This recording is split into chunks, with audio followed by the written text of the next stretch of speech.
لا قوة إلا بالله العلي العظيم. أعوذ بالله من الشيطان اللعين الرجيم. بسم الله الرحمن الرحيم. الحمد لله رب العالمين، والصلاة والسلام والتحية والإكرام على أشرف الأنبياء والمرسلين، خير المبشرين والمنذرين وشفيع المذنبين والمجرمين، الملقب بطه وياسين، النبي المؤيد والرسول المسدد، أبي القاسم محمد. اللهم صل على محمد وآله الطيبين الطاهرين المعصومين المظلومين، الذين أذهب الله عنهم الرجس وطهرهم تطهيرا.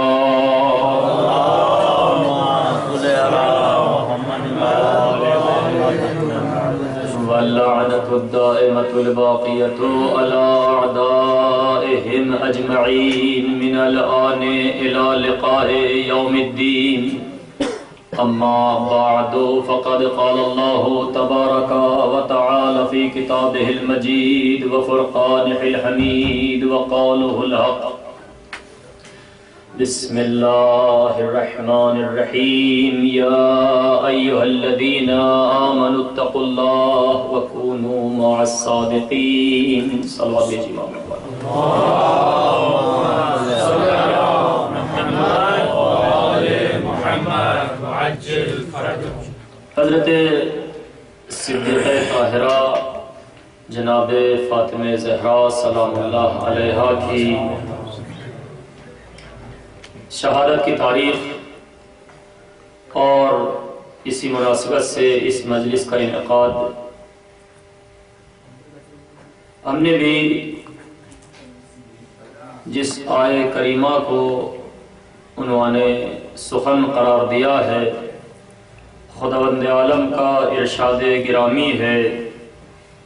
اے ایمان لانے والو، تقوی اختیار کرو، وَكُونُوا مَعَ الصَّادِقِينَ، اور سچوں کے ساتھ ہو جاؤ. حضرت صدیقہ طاہرہ کے خصوصی القاب میں یہ لقب بہت ہی خاص امتیاز کا حامل ہے اور بہت ہی اہمیت کے ساتھ اس لقب کا تذکرہ معصومین کی زبان پر جاری ہوا ہے. اس کے علاوہ بھی قرآن کریم میں جہاں بھی یہ لفظ استعمال ہوا اس کی ایک خاص اہمیت اور خاص مقام پہ وارد ہوا. الصدیق، الصدیقہ شہزادی کونین کے لیے جہاں بہت سے القاب ہیں، ان میں لفظ الصدیقہ بہت ہی خاص مقام پر، اگرچہ خود پیغمبر اکرم صلی اللہ علیہ وآلہ وسلم سے لے کر کے تمام ائمہ طاہرین علیہ السلام نے جہاں کہیں بھی حضرت کا تذکرہ کیا ہے وہاں اس لقب سے ضرور نوازا ہے. معمولاً ہر امام کی زبان پہ انہا الصدیقۃ الشہیدہ، یہ الفاظ تقریباً سبھی ائمہ کی زبان پہ جب حضرت کا ذکر ہوا، خصوصاً لفظ الصدیقہ، انہا الصدیقہ لا یغسلها الا الصدیق، اس قدر ائمہ معصومین کی زبان پہ ہے انہا الصدیقہ، حضرت زہرا صدیقہ. اس کے علاوہ پیغمبر اکرم کی زبان پہ جہاں پیغمبر اکرم نے امیر المومنین کے امتیازات کو بیان فرمایا، ان میں سے یہ کہ علی کو 3 ایسی چیزیں ملی کہ جو مجھے بھی نہیں ملی۔ اس طولانی روایت میں یہ کہ علی کو ایک ایسی زوجہ ملی ہے کہ جو خود مجھے بھی نہیں ملی ہے۔ وہاں پہ بھی جو جناب سیدہ کا تذکرہ فرماتے ہیں انہا صدیقہ، رسول اکرم کی زبان پہ کوئی اور صفت نہیں آئی ہے، یعنی ایسی زوجہ علی کو دی گئی، وہاں پہ انہا صدیقہ، یہ صدیقہ ہے۔ لہذا اس کلمے، اس لفظ کی خاص اہمیت کو مد نظر رکھتے ہوئے بہرحال ہر صاحب فکر کا ذہن اس لفظ کی طرف کہ کیا وجہ ہے کہ اتنے اور القاب الفاظ ہونے کے ساتھ ساتھ اسی خاص لفظ کو ایک خصوصی اہمیت حاصل ہے۔ قرآن کریم میں بھی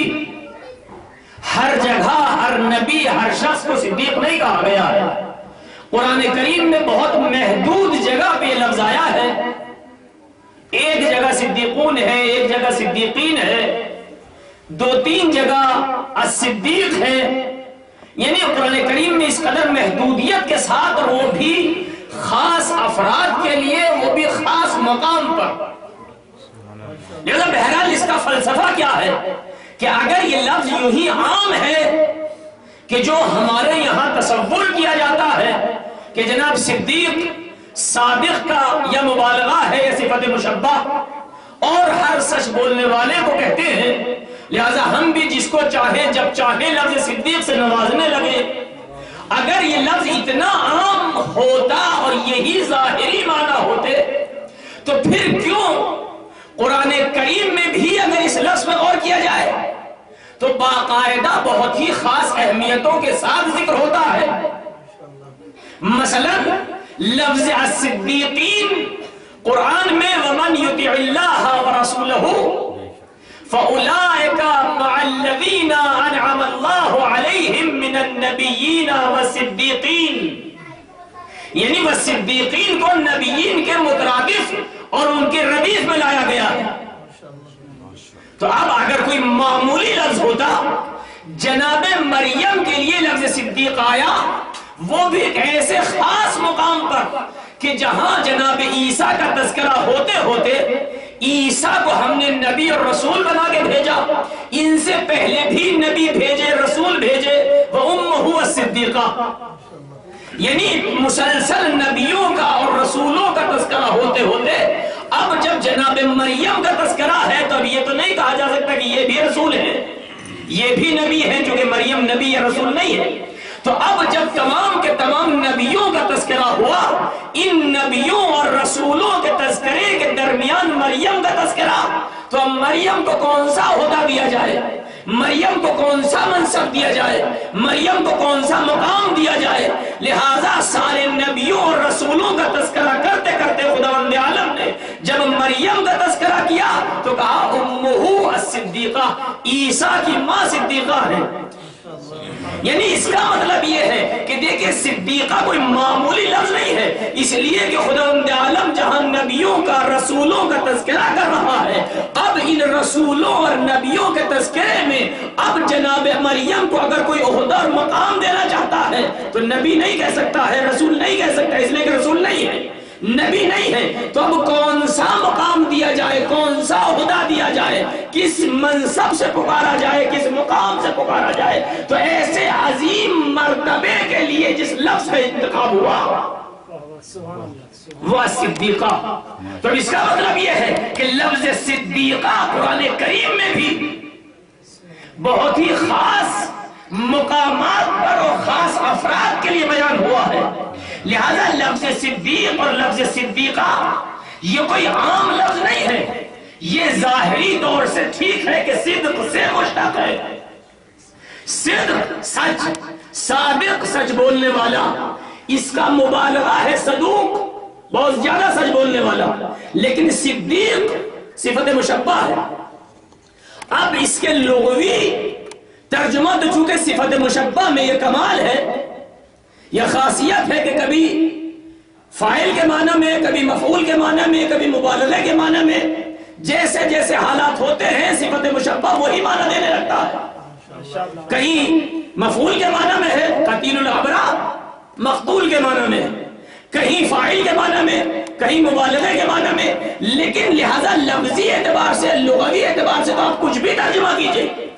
صدیق ظاہر صادق کا ترجمہ کیجئے یا صدوق کا، فاعل کا ترجمہ کیجئے یا مبالغے کا. لیکن اگر معنوی اعتبار سے دیکھا جائے تو چونکہ قرآن کریم میں اور احادیث معصومین میں یہ لفظ فقط یوں ہی عام معنی کے لیے وضع نہیں ہوا ہے. اس لیے کہ اگر عام معنی کے لیے آتا، یہی صادق اور صدوق کے لیے آتا، تو سب سے بڑی دلیل تو یہ کہ قرآن کریم میں بھی فقط خاص مقام پر اور خاص افراد کے لیے نہیں آتا. اور اس کے علاوہ اگر سچ بولنے پر صدیق کہا جا سکتا ہے، یا اگر آپ فاعل نہیں مبالغے کے معنی میں ملے کہ نہیں بہت زیادہ سچ بولنے والے کو صدیق کہتے ہیں مبالغے کے معنی میں بھی، تو ایک حدیث رسول ہے کہ جس کے لیے حضور اکرم فرماتے ہیں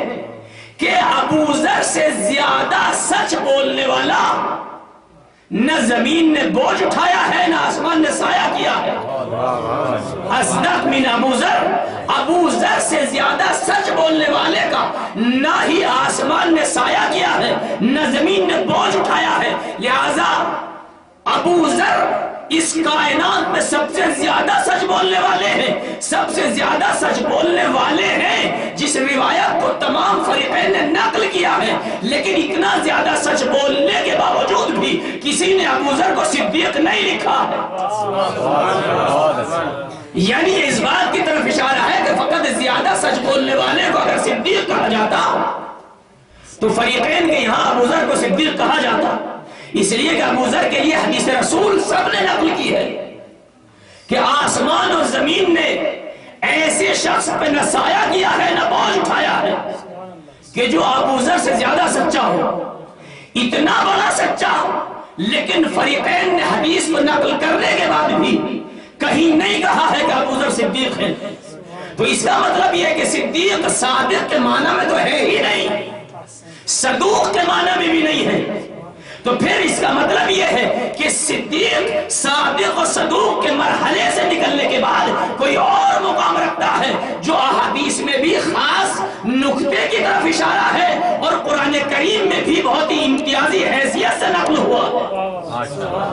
لہذا اب اس کے معنوی اعتبار سے ہمیں دیکھنا ہوگا کہ فقط لفظی نہیں کہ جناب صدیق چونکہ صدق سے مشتق ہے لہذا ہم صادق یا صدوق کے معنی میں لے لیتے نہیں، بلکہ چونکہ اس کا استعمال ہونا کسی خاص موارد کے لیے اور پھر ابو ذر جیسوں کے لیے استعمال نہ ہونا اس بات کی دلیل ہے کہ اس کے کچھ اور معنی ہے کہ جس کی طرف یہ اشارہ کر رہا ہے. چونکہ قرآن میں بھی خاص نقطوں پہ اس کا لفظ، میں نے عرض کیا کہ مریم کے لیے جب خداوند عالم نے تمام نبیوں اور رسولوں کا تذکرہ کیا تو اب مریم کے لیے ضرورت تھی کہ کوئی منصب کوئی مقام دیا جائے. چونکہ ایسی جگہ مریم کا تذکرہ ہے کہ جہاں نبی اور رسولوں کا تذکرہ ہے وہاں مریم کو کوئی لقب کوئی منصب کوئی مقام نہ دے کے کہا وہ امہ صدیقہ، ان کی ماں صدیقہ ہیں. یعنی مقصد کہنے کا یہ ہے کہ خود جہاں رسول اور نبی کے تذکرے ہوتے ہوتے مریم کا ذکر آ جاتا ہے تو مریم کو نبی نہیں رسول نہیں یہ تو کہہ نہیں سکتا، اس لیے کہ ہے نہیں. تو اب کوئی اسی کے برابر کا مقام دینا ہے. اس لیے کہ جو آیات جناب مریم کے لیے ہے ان اللہ اصطفاک و طہرک واصطفاک علی نساء العالمین، تجھے منتخب کیا ہے. اصطفا کا لفظ رسولوں کے لیے آیا ہے. ان اللہ اصطفاک، تجھے انتخاب کیا ہے. وطہرک، تجھے پاک و پاکیزہ کیا ہے. طاہرہ ہے مریم. واصطفاک علی نساء العالمین، اور دنیا کی تمام خواتین پہ افضل. اگر عالمین کا ترجمہ فقط نساء عالمین سے کیا جائے ورنہ علی العالمین میں مطلق یعنی پوری کائنات پہ افضل. تو اب یہاں پہ مریم کو اس مقام کی توصیف کرنے کے بعد کہ جو کائنات سے افضل بھی ہے، اصطفا کا مقام رکھتی ہے، طہارت کا مقام رکھتی ہے۔ اب جب مریم کے عہدے کا تذکرہ ہے تو عہدے کے تذکرے میں نہ رسول کہا نہ نبی کہا، امہ صدیقہ، عیسیٰ کی ماں صدیقہ ہے۔ یعنی آیت کا سیاق و سباق اور آیت کا مفہوم یہ بتا رہا ہے کہ لفظ صدیق ایسے مقام کو کہتے ہیں کہ جو نبی نہیں لیکن تعلیم دلوے نبی یا کم سے کم ہم مرتبہ پیغمبر ہو۔ سبحان اللہ سبحان اللہ ماشاءاللہ۔ اس لیے کہ یہاں پہ بھی مریم کو ام صدیقہ، اور پھر اس آیت میں بھی وَمَنْ يُطِعِ اللَّهَ وَرَسُولَهُ فَأُولَٰئِكَ مَعَ الَّذِينَ أَنْعَمَ اللَّهُ عَلَيْهِمْ مِنَ النَّبِيِّينَ وَالصِّدِّيقِينَ، یعنی وَالصِّدِّيقِينَ نبیین کے مترادف، اسی کی ردیف میں، اسی کے مقام پر۔ اور یہاں پہ بھی اگر اس آیت پہ غور کیا جائے کہ جس کو ہم نے عنوان کلام قرار دیا ہے، وہاں پہ بھی کونوا مع الصادقین، یہاں پہ بھی اولئک الذین فاولئک مع الذین انعمہ اللہ من النبیین مع الذین، یہاں پہ بھی معیت ہے وہاں پہ بھی معیت ہے۔ اور کونوا مع الصدیقین مع الصادقین کے بارے میں علماء نے اس قدر لکھا ہے کہ ظاہر ہے یہاں پہ خداوند عالم مومنین کی چند قسمیں ظاہر ہو رہی ہیں۔ یا ایھا الذین آمنو، اے ایمان لانے والو، یعنی مکمل امت مسلمہ، مکمل امت مسلمہ سے خطاب، یا ایھا الذین آمنو، اے ایمان لانے والو، کیا کام کرنا ہے؟ اتقوا اللہ، تقوی الہی اختیار کرو، پہلا کام۔ وَكُونُوا مَعَ الصَّادِقِينَ، اور صادقین کے ساتھ ہو جاؤ۔ یہاں پر تمام کے تمام علماء نے یہی کہ اگر یہاں پہ کونوا مع الصادقین کا ترجمہ یہ کیا جائے کہ اے ایمان لانے والو تقوی اختیار کرو اور سچے ہو جاؤ، تو پہلا اعتراض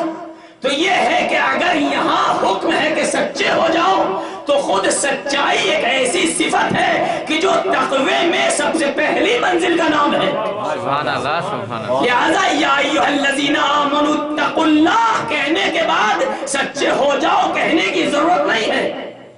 اس لیے کہ جب اللہ یہ کہہ چکا ہے کہ تقوی اختیار کرو تو تقوی کی پہلی منزل ہی سچائی ہے۔ اس لیے کہ انسان متقی ہو ہی نہیں سکتا اگر جھوٹا ہو۔ انسان اگر جھوٹا ہے، کاذب ہے، اس کے فعل، اس کا قول، اس کا عمل مکمل جھوٹ ہی جھوٹ پہ مبنی ہے، تو پھر اس کو آپ متقی نہیں کہہ سکتے۔ متقی کے لیے پہلا قدم یہ ہے کہ صادق ہو، باقی اعمال اپنی جگہ پہ پہلا قدم صادق ہے۔ لہذا اگر متقی کہہ دیا ہے یا ایھا الذین آمنوا اتقوا اللہ، اے مومنین تقوی اختیار کرو، تو اب سچے ہو جاؤ کا کیا مطلب ہے؟ لہذا پہلے تو خود اتقوا اللہ میں پوشیدہ ہے، اور دوسری بات جو ادبی اعتبار سے علماء نے بیان کی ہے وہ یہ کہ اگر یہاں پہ یہ ہوتا کہ سچے ہو جاؤ، سچوں میں سے ہو جاؤ، تو آیت کا رخ یوں ہونا چاہیے تھا یا ایھا الذین آمنوا اتقوا اللہ وکونوا من الصادقین، اے ایمان لانے والو تقوی اختیار کرو، وکونوا من الصادقین، اور سچوں میں سے ہو جاؤ۔ سچوں میں سے ہو جاؤ یعنی کچھ ہے سچے ان میں تم بھی ہو جاؤ، لیکن آیت نے یہ نہیں کہا کونوا من الصادقین، کہا کونوا مع الصادقین۔ من الصادقین اور مع الصادقین میں فرق یہ ہے کہ من الصادقین وہاں کہا جاتا ہے، من وہاں کہا جاتا ہے جہاں کسی کو کسی میں شامل ہونے کے لیے کہا جا رہا ہے کہ تم یہ لوگ موجود ہیں تم بھی ان میں سے ہو جاؤ،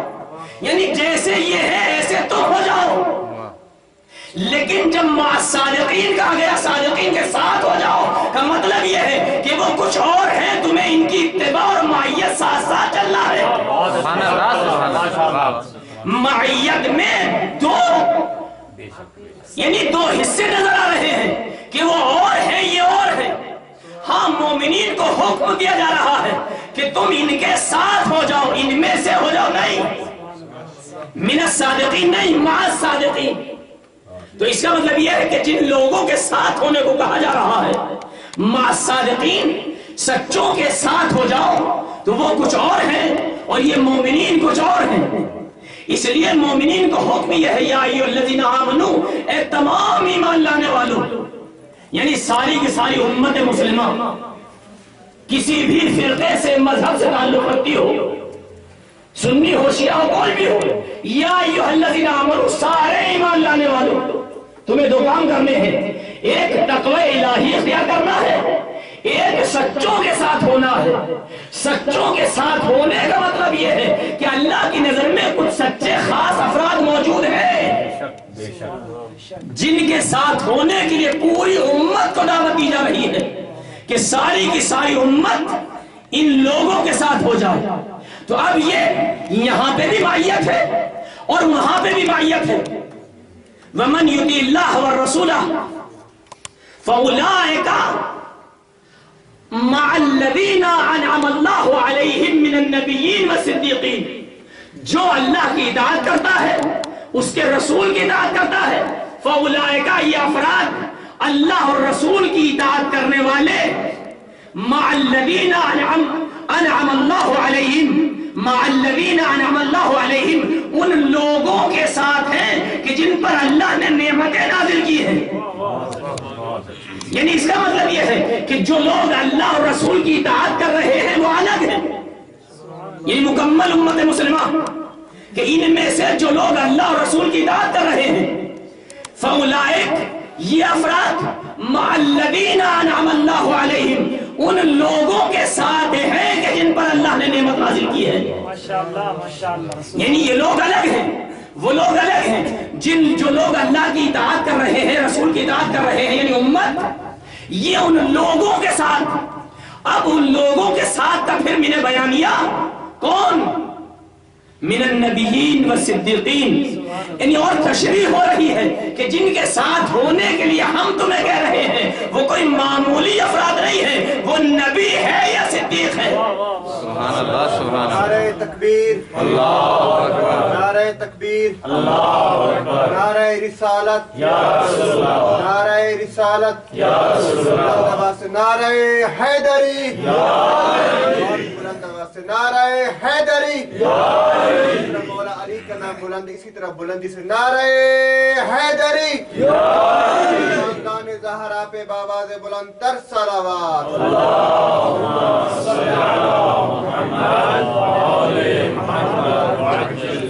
تو اب یہاں سے ان آیات و احادیث کو سامنے رکھتے ہوئے معلوم ہوتا ہے کہ صدیق کوئی عام لفظ نہیں ہے جو ہر کس و ناکس کسی کے لیے بھی استعمال کر دیا جائے، یعنی قرآن کریم میں بھی رسالت اور نبوت کے ہم پلہ پہ لفظ صدیق استعمال ہوا، اور روایات میں بھی انہا صدیقۃ الشہیدہ، جناب سیدہ کے لیے القاب بہت تھے، لیکن جہاں کہیں بھی کسی خاص عظمت کی طرف اشارہ کرنا ہوا وہاں پہ بھی امام صادق سے جناب سیدہ کے بارے میں گفتگو، تو آپ نے فرمایا انہا صدیقہ لا یغسلها الا الصدیق، تو اور بھی کوئی القاب استعمال ہو سکتا تھا، فرمایا وہ صدیقہ ہے اور صدیقہ کو صدیق کے بغیر کوئی غسل نہیں دے سکتا ہے، یا امام صادق سے۔ اور اس طرح کی روایات ہر امام سے، میں نے عرض کیا کہ رسول اکرم سے لے کر کے جہاں کہیں سیدہ کی کوئی خاص عظمت بیان کرنی ہو وہاں پہ کسی اور لفظ کا استعمال نہیں ہے، لفظ صدیقہ کا استعمال۔ یہ خود اس بات کی طرف اشارہ ہے کہ لفظ صدیقہ پھر کوئی معمولی لفظ نہیں ہے۔ تو اب واضح ہو جائے، چونکہ اب میں نے عظمت لفظ صدیق کہاں آیا ہے، تو اب پھر اس کے کیا معنی ہو سکتے ہیں؟ جب صدیق صادق کے معنی میں نہیں ہے، صدوق کے معنی میں نہیں ہے، اس لیے کہ صادق کے معنی میں ہوتا تو الحمدللہ سارے ہی صادق ہیں، سب کو صدیق کہا جا سکتا ہے۔ اگر صدوق کے معنی میں ہوتا تو ابو ذر کو کم سے کم کسی نے تو کہا ہوتا کہ ابو ذر صدیق ہے، اس لیے کہ ابو ذر سب سے زیادہ سچ بولنے والے ہیں، لہذا ابو ذر جیسے کے لیے بھی صدیق کا لفظ نہیں۔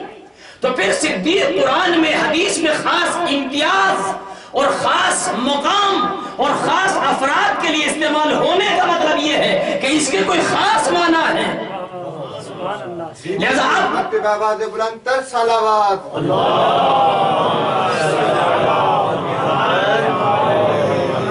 لہذا صدیق سچ سے ضرور ہے، صدق سے ہے، سچائی سے ہے، اس میں کوئی شک نہیں ہے، مشتق اسی سے ہے، لیکن ان آیات و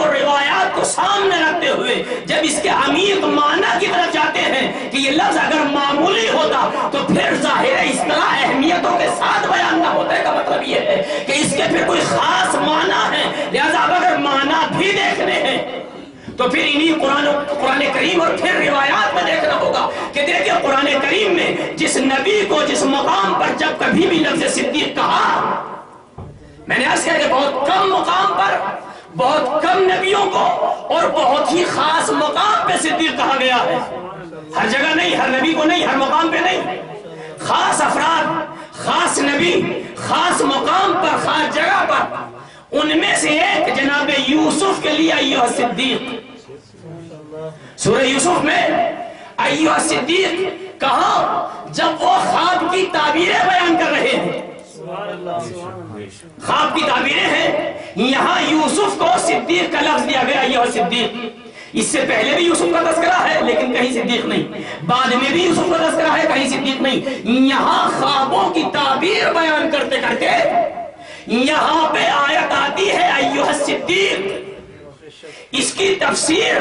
اور اس کے معانی اور مطالب صلوات بھیجئے محمد والے محمد اللہ کا اسرار ہے، آگے تشریف لائیے محمد صلوات بھیجئے محمد والے محمد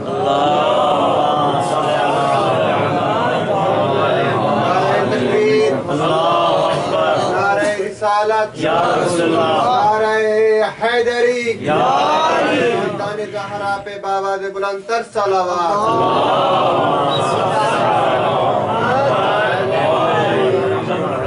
تو اب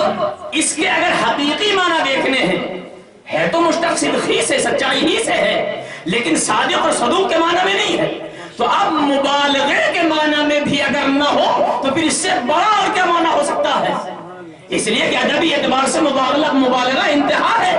لیکن اس کے معنی میں بھی نہ ہونا تو پھر کیا معنی ہے؟ تاکہ اب اگر اس کے حقیقی معنی دیکھنے ہیں تو قرآن کریم اور روایات میں جہاں جہاں یہ لفظ آیا ہے وہاں پہ تھوڑی دقت کرنی پڑے گی کہ یہ کس مقام پہ کس فرد کے لیے کیوں کب نازل ہوا ہے، یوں ہی نہیں فقط ایک سچے اور بہت زیادہ سچے کے معنی میں نہیں ہے، لہذا ہم عرض کر رہے ہیں کہ جناب یوسف کے لیے ایھا صدیق فقط اس مقام پر، جبکہ یوسف کا تذکرہ قرآن میں بہت جگہ ہے لیکن ہر جگہ صدیق نہیں ہے، بعد میں بھی آیا ہے کہیں صدیق نہیں، ایک جگہ پر، وہ کب کہ جب آپ خوابوں کی تعبیریں بیان کر رہے ہیں اور بیان کرتے کرتے جب آپ نے ان دو صاحب سجن کی تعبیر بیان کی، سبحان اللہ، سبحان اور ایک نے کہا کہ حضور جو آپ نے میرے بارے میں تعبیر کی ہے کہ مجھے سولی پہ لٹکایا جائے گا وہ میں نے خواب دیکھا ہی نہیں ہے،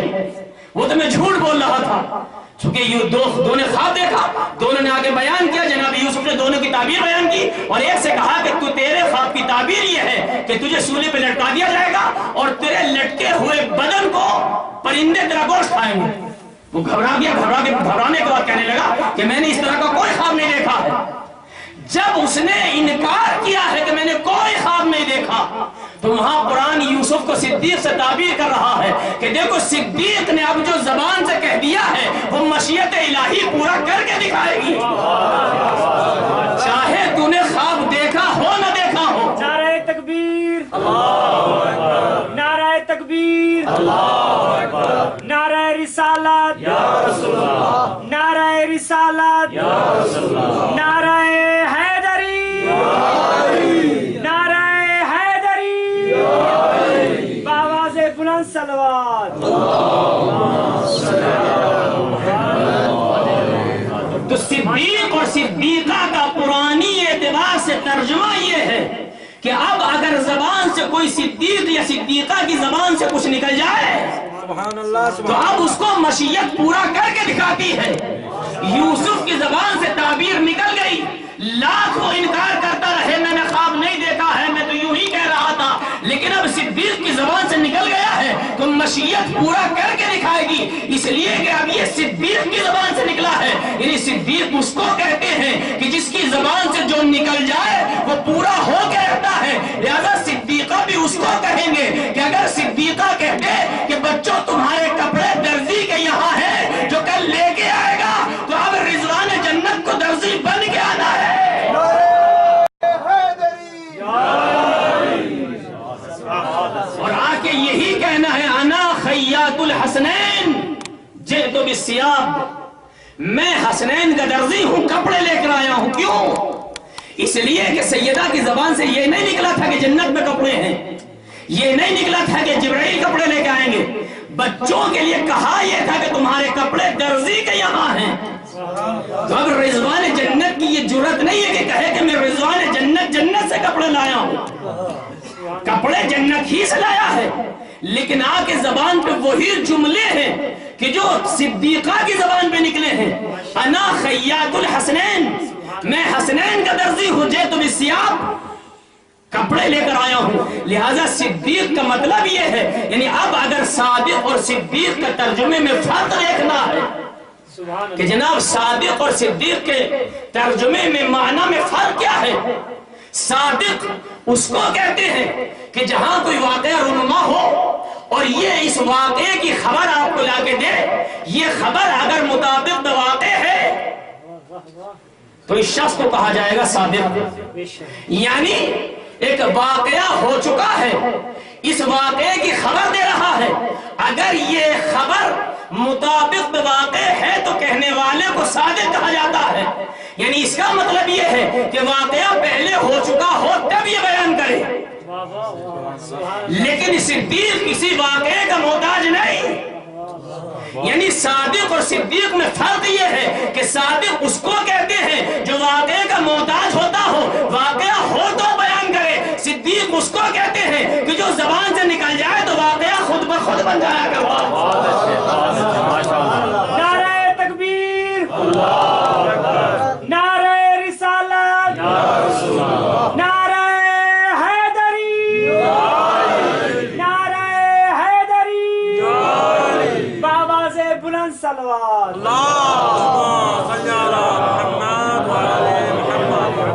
جیو جیو. صدیق اور صدیقہ قرآن کے اعتبار سے معنی سمجھ میں آ رہا ہے کہ صدیق و صدیقہ یعنی صادق اور صدوق سے بڑھ کے ایک عظیم مقام ہے. یعنی صدیق و صدیقہ کہتے اس کو ہیں کہ جو نکل جائے وہ سچ ہو جائے، تو ہے تو سچائی ہی سے، لیکن جو زبان سے نکل جائے اس کو صدیق و صدیقہ. لیکن اب قرآن اور روایات میں جہاں آیات الہی میں خاص مقام پر خاص افراد کو صدیق، وہیں احادیث اور روایات میں خاص اہمیت کے ساتھ صدیق و صدیقہ. اس کے دوسری طرف یہ لفظ اس قدر اہمیت کا حامل، دوسری طرف امت مسلمہ نے یعنی اب روایات میں آیات میں وہاں اس آیت کے ذیل میں بھی کہ جہاں انعم اللہ علیہم من النبیین والصدیقین میں تفسیر یہ ہے کہ نبیین سے مراد حضرت محمد مصطفیٰ صلی اللہ علیہ وسلم اور صدیقین سے مراد امیر المومنین و حضرت زہرا سلام اللہ علیہ، اور والشہداء سے مراد امام حسن و امام حسین جو تفسیر میں ملتا ہے. تو اب یہاں پہ صدیقین حضرت زہرا اور امیر المومنین، خود جناب زہرا کے لیے میں عرض کر چکا ہوں کہ پیغمبر سے لے کر کے ہر امام کی زبان پہ جملہ ہے، اور امیر المومنین کے لیے خود امیر المومنین فرماتے ہیں انا عبداللہ و اخو رسول اللہ والصدیق الاکبر والفاروق الاعظم، میں صدیق اکبر ہوں. اور یہیں پہ اکتفا نہیں کر کے فرماتے ہیں کہ لا یقولها، یہ القاب یہ الفاظ کوئی نہیں کہے گا من بعدی میرے بعد الا کذاب، مگر جھوٹا اور بہت کذاب مبالغے کا سوا ہے. تو اب یہاں پہ امیر المومنین صدیق جناب سیدہ صدیقہ، یہ روایات و آیات کے ذیل میں یہ صدیق و صدیقہ امت مسلمہ نے اتنے عظیم الفاظ کو مد نظر رکھتے ہوئے جہاں ان کی ظاہری حکومت اور خلافت کا قبضہ کیا، وہاں ان کے ان عظیم القاب کو بھی چھین لیا ہے. اور چھیننے کے بعد کہاں اتنے عظیم القاب کہ جہاں صادق اور صدوق کے معنی میں نہیں بلکہ صدیق یعنی جو کہتے وہ ہو جائے. اس منزلت پہ ہونے کے بعد جہاں ظاہری حکومت و خلافت چھینی گئی وہاں ان کے القاب بھی چھین لیے، اور اب ایسے لوگوں کے سر پہ چڑھا دیے جاتے ہیں جن کے یہاں خود اسلام محل بحث ہے، ایمان محل بحث ہے، خود صادق ہونا محل بحث ہے، کہ جائے کہ صدیق ہونا،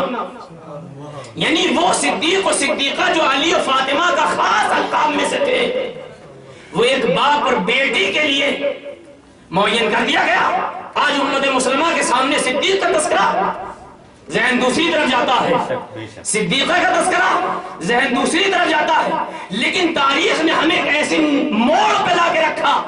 کہ دیکھیں آیات اور روایات کے اعتبار سے علی و فاطمہ صدیق و صدیقہ، امت مسلمہ نے ایک باپ اور ایک بیٹی کو صدیق و صدیقہ کہا۔ اب ہمیں ایک ایسے موڑ پہ لا کے رکھا کہ اگر کوئی یہ بھی کہنا چاہے کہ جناب صدیقین قرآن میں جمع ہے، لہذا چاروں ہی کو کیا مانا مان لیا جائے، علی و فاطمہ بھی صدیق و صدیقہ، اور جس کو امت مسلمہ کہہ رہی ہے وہ بھی صدیق و صدیقہ، چونکہ قرآن میں صدیقین جمع کا لفظ ہے، لہذا جھگڑا ہی ختم ہو جائے گا، سب کو صدیقین میں شمار کر لیا جائے، لہذا یہ بھی صدیق و صدیقہ ہے، وہ بھی صدیق و صدیقہ۔ لیکن جو میں کہنا چاہ رہا ہوں کہ تاریخ نے ایک ایسے موڑ پہ رکھا ہے،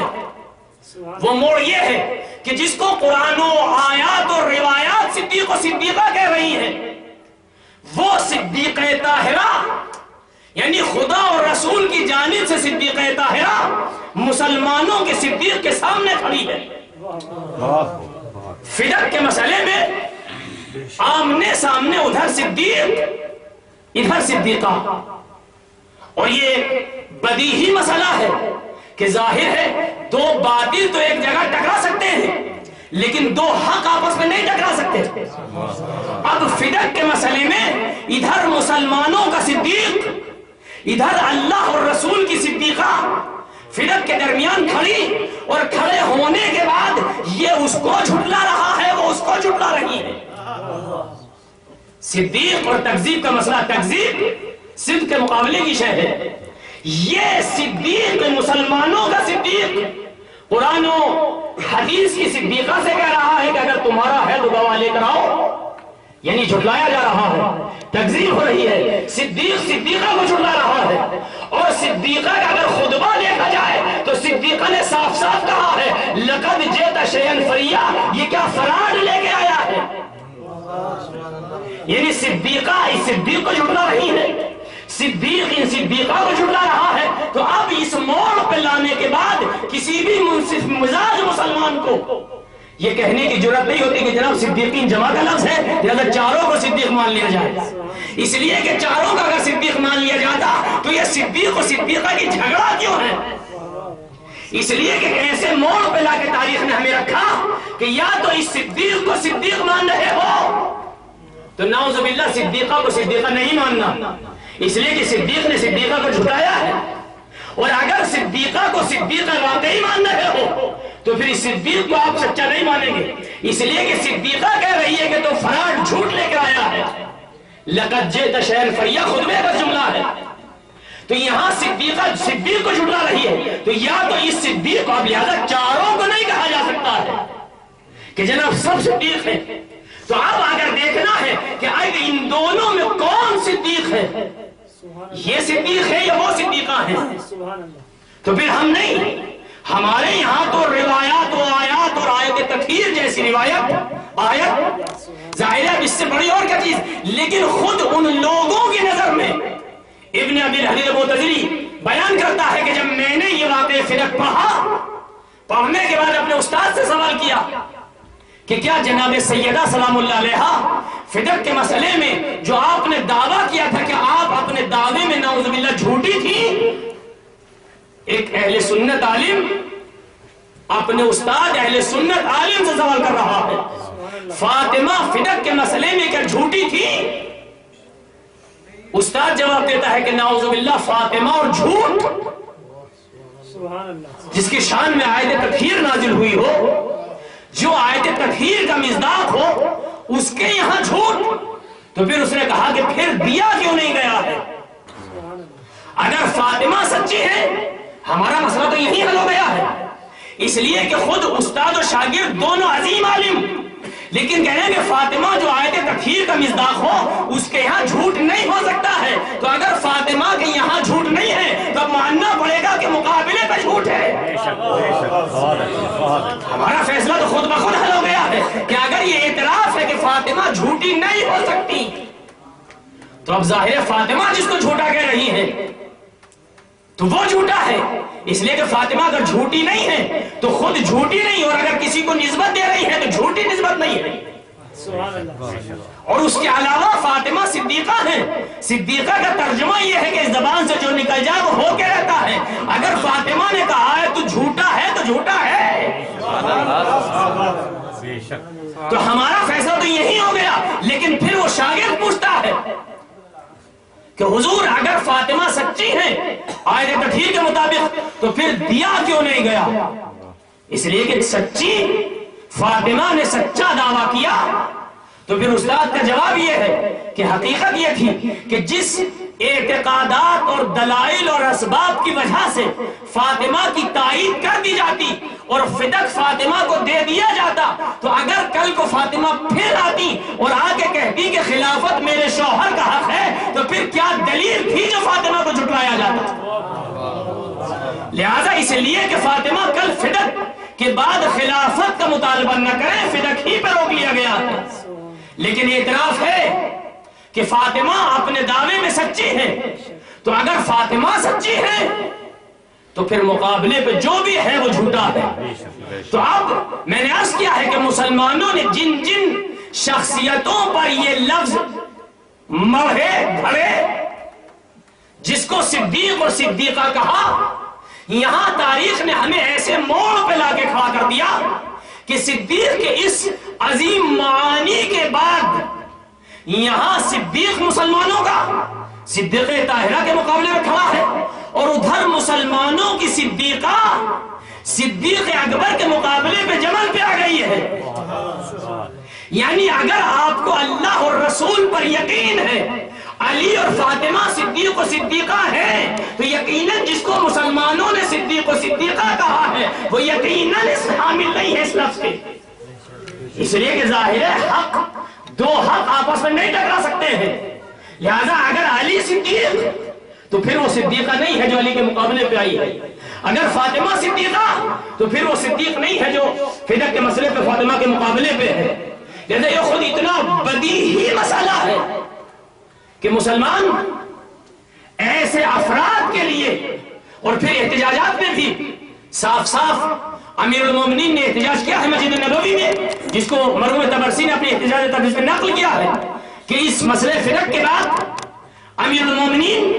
اس خلیفہ اول کے پاس جاتے ہیں مسجد نبوی میں، اس کو پکڑنے کے بعد اس سے کہتے ہیں کہ تو نے فاطمہ کی تکذیب کی. فاطمہ کی تکذیب.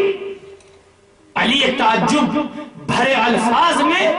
مسلمانوں کے صدیق سے کہہ رہے ہیں کہ فاطمہ کی تکذیب. پھر امیر المومنین نے ایک سوال مطرح کیا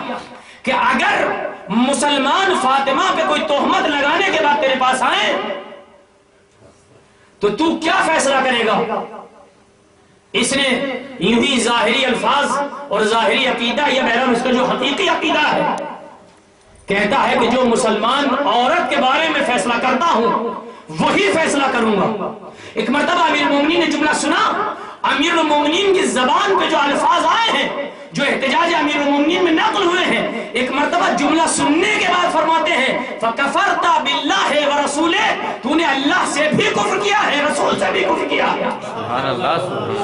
امیر المومنین مسجد نبوی میں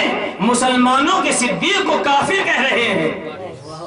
تو نے اللہ سے بھی کفر، رسول سے بھی کفر. تو پہلی چیز تو یہ کہ جس کو علی کافر کہہ دے اس کو کون مسلمان ثابت کر سکتا؟ کفرت باللہ ورسولہ، تو نے اللہ سے بھی کفر، رسول سے بھی کفر. ایک بات تو جس کو علی کافر کہہ دے، اور دوسری بات یہ کہ اگر کافر نہ بھی ہو اس لیے کہ علی صدیق ہے، اگر صدیق نے کہہ دیا ہے تو یقیناً کافر ہے، اس لیے کہ علی صدیق ہے. اب یہ گھبرا جاتا ہے، یا علی کیسے کفر؟ کہا کہ کفر اس طرح سے ہے، احتجاج امیر المومنین، کہ ایک طرف فاطمہ کے بارے میں اللہ اور رسول گواہی دے رہے ہیں کہ فاطمہ سے ہر طرح کی برائی دور، رد سے پاک۔ آیت تطہیر فاطمہ کی شان میں نازل ہوئی،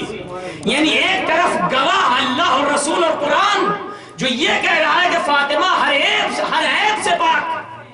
دوسری طرف کچھ مسلمان کھڑے ہیں جو کہہ رہے ہیں کہ فاطمہ میں نعوذ باللہ یہ عیب ہے۔ تو بحیثیت قاضی، بحیثیت منصف، ایک جج کی حیثیت سے فاطمہ پہ تہمت لگ کے تیرے سامنے ادھر اللہ اور رسول شہادت دے رہے ہیں کہ فاطمہ ہر برائی سے پاک، ادھر مسلمان کہہ رہے ہیں کہ فاطمہ میں نعوذ باللہ یہ برائی، تو قاضی ہو کے اگر فاطمہ کے بارے میں وہی قضاوت کر رہا ہے جو تو نے ابھی کہا ہے، یعنی تو نے اللہ اور رسول کو جھٹلایا ہے، مسلمانوں کو مان لیا ہے، اور جو اللہ اور رسول کو جھٹلا رہا ہے وہ کفرت باللہ و رسولہ کا مصداق ہے، وہ اللہ سے بھی کفر کر رہا ہے، رسول سے بھی کفر کر رہا ہے۔